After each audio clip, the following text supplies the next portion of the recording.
का स्वागत है आपका प्रदेश में। मैं आशीष शर्मा। आज हम कांग्रेस प्रदेश सचिव जो कि यूथ विंग के हैं, प्रदेश सचिव हैं, मिस्टर अंशुल कैरोरा जी, उनसे मुलाकात करते हैं। बहुत बहुत स्वागत है आपका अंशुल जी। बहुत बहुत धन्यवाद आपका आशीष भाई। सबसे पहले तो अंशुल भाई, आप अपना परिचय दें कि आप राजनीति में कब से हैं, आपका फैमिली बैकग्राउंड क्या है। राजनीति हमने जो स्टार्ट की वो एनएसपीआई की तरफ से की। मतलब जब मैं कॉलेज में पहुंचा तो कॉलेज में मैं वहाँ के जिलाध्यक्ष जी के संपर्क में आया और धीरे धीरे छात्र हितों की लड़ाई लड़ते लड़ते तो एनएसपीआई में रहा, प्रदेश में सचिव रहा, यूनिवर्सिटी की भी जिम्मेदारियाँ रहीं। उसके बाद यूथ कांग्रेस में रहा, यूथ कांग्रेस का जिला उपाध्यक्ष रहा। इस समय मेरे पे जो दायित्व है वो प्रदेश सचिव का है।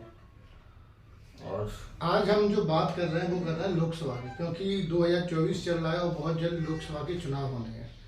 तो लोकसभा ने देखा था कि कांग्रेस की बहुत अच्छी लहर थी अपने मध्य प्रदेश के अंदर, लेकिन फिर भी कहीं ना कहीं कांग्रेस को बहुत बड़ी हार का सामना करना पड़ा।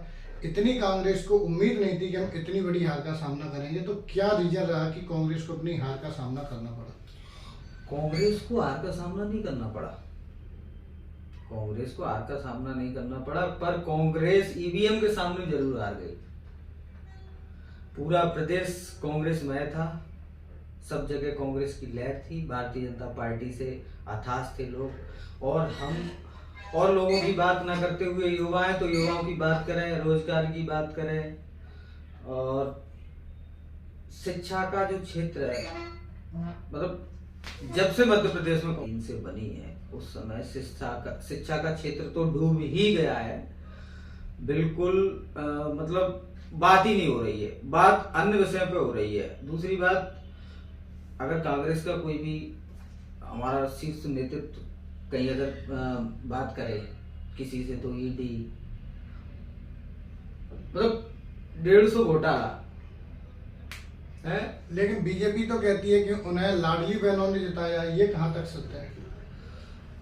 मान सकते हम, लाडली बहनों ने जिताया है, ठीक है। भारतीय जनता पार्टी अगर कह रही है कि लाडली बहनों ने जिताया है तो लाडली बहनों को भी तो ये पता होना चाहिए कि हमारे साथ आज हो क्या रहा है। भाई चुनाव से 3 महीना 4 महीना पहले ही तो घोषणा की थी लाडली बहनों, तो सही है। अब ईवीएम की जो हम बात करते हैं कि विपक्ष ईवीएम के ऊपर हजारों सवाल उठा रहा है, तो लोकसभा आ रही है तो लोकसभा में भी ईवीएम के अंदर गड़बड़ हो सकती है। बिल्कुल होगी, बिल्कुल, मैं दावे के साथ कह रहा हूं, क्योंकि ये प्रैक्टिकल है। मैं इस समय 2023 के चुनाव में, लोकसभा विधानसभा के चुनाव में मैं रहा, काउंटिंग के अंदर रहा, तो 95% जो मशीनें मैंने देखी, अगर वो सुबह से शाम तक वर्किंग कर रही हैं, सुबह से अगर कोई चीज है वो 100% चार्ज है, वो सुबह से शाम तक वर्किंग कर रही है, तो 5% वर्किंग कर पाई है। और उसके बाद चलो ठीक है हम मानते हैं, फिर उसके बाद 10 दिन वो कलेक्टेड में रखी रही तो भी वो 95% रही। हमारे यहाँ, मेरा कैरोरा गांव है, कैरोरा पंचायत पड़ती है, मैंने देखा कि हमारे यहाँ कांग्रेस को बहुत अच्छा वोट मिला, मगर जब स्थिति देखने को मिली तो 60-65 वोट।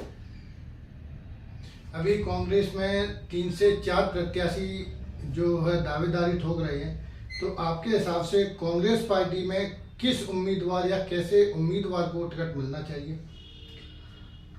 देखो, अगर 4 या 5 या 6 लोग मांग रहे हैं तो मांगने की बात तो ये है कि जो पार्टी में काम कर रहा है, सारे कार्यकर्ताओं को, सारे नेताओं को हक है मांगने का। पर चूंकि अपनी बात करी जाए तो अपन पार्टी के छोटे से कार्यकर्ता हैं, जो पार्टी जिसको आशीर्वाद देगी हम उसके साथ हैं, किसी को भी टिकट हो। और दूसरी बात मैं ये चाहूँगा कि अब युवाओं का देश है, युवाओं का प्रदेश है, तो किसी युवा का टिकट हो तो बहुत है। आप हमारे युवाओं को क्या संदेश देना चाहते हैं? मैं तो युवाओं से ये कहना चाहता हूँ और हमेशा से यही कहता हूँ कि शिक्षा से बढ़ के कुछ नहीं है। शिक्षा पे विशेष ध्यान दें और अच्छे बुरे को पहचानें कि कौन मेरे साथ अच्छा कर रहा है, कौन मेरे साथ बुरा कर रहा है। 1000 रुपये रोज आने से या राशन फ्री मिलने से, मतलब महीने पे 1000 रुपये आने से या राशन फ्री मिलने से, इससे हमारा तुम्हारा घर। और सही बात तो ये कि 21वीं सदी की अगर बात करी जाए तो ये 21वीं सदी में तो और अंदर के लिए ढकेला जा रहा है, ना कि बाहर के लिए जा रहा है। भाई लोग कहते हैं ना कि 21वीं सदी पे अपन पूरे विश्व पे कब्जा कर लेंगे, तो अगर ऐसी स्थिति रही तो हम अपने मतलब कब्जा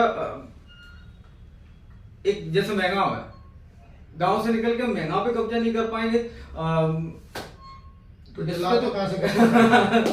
स्वाभाविक बात है। तो ये चीजें हैं, पर युवाओं से मैं कहना चाहता हूँ कि मेरे भाइयों, मेरे साथियों, मन लगा के पढ़ो, संघर्ष करो, और जो वास्तविक संघर्ष करेगा उसकी जीत होगी। बीजेपी पार्टी कहती है कि हम मध्य प्रदेश में 29 की 2900 सीटें लोकसभा की जीत रहे हैं, तो इतने दावे के साथ वो कैसे कह सकते हैं? वो नहीं कहती मेरे भाई, वो पार्टी नहीं कह रही है, वो जो ईवीएम है ना, ईवीएम की दम पे बोला जा रहा है कि 29। अच्छा, इनको क्या पता कि 29 आएंगी कि 30 आएंगी कि 28 आएंगी? भाई कोई एक्यूरेट कह सकता है क्या?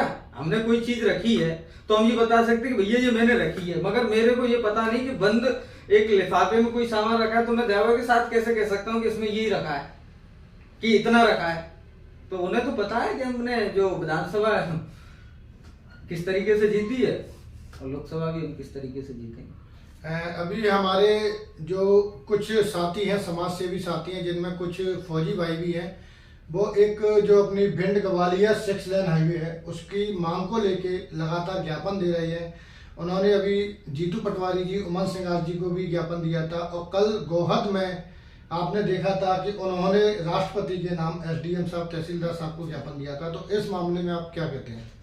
मैं उनके साथ हूँ, और मैं उनके साथ इसलिए हूँ कि ये हम सबका कर्तव्य है कि 6 लाइन हो, क्योंकि चाहे मेरे घर का हो, चाहे आपके घर के हो, चाहे किसी के घर का, परिवार हो रहा है, परिवार के साथ, जो बच्चे के साथ या फैमिली के साथ कहीं घटना घट रही है, तो हमारी फैमिली हो या आपकी हो, फैमिली रहती है। और वास्तविक बात यह है कि 6 लाइन होने से जो आज रोज की घटना हो रही है, एक किसी न किसी के घर के चिराग गुजरा है, तो ये बहुत ही निंदनीय है। और हम तो फौजी भाइयों के साथ हैं, और हम जब भी बात लगेगी तो हम सभी युवाओं से ये कहेंगे कि ये मुहिम को चलाना चाहिए, उसके लिए लड़ना चाहिए, चाहे यहाँ से अपन को पैदल मार्च भोपाल के लिए करना चाहिए, कहिए, मगर ये बिल्कुल हम उनके साथ हैं। बहुत बहुत धन्यवाद आपका। बहुत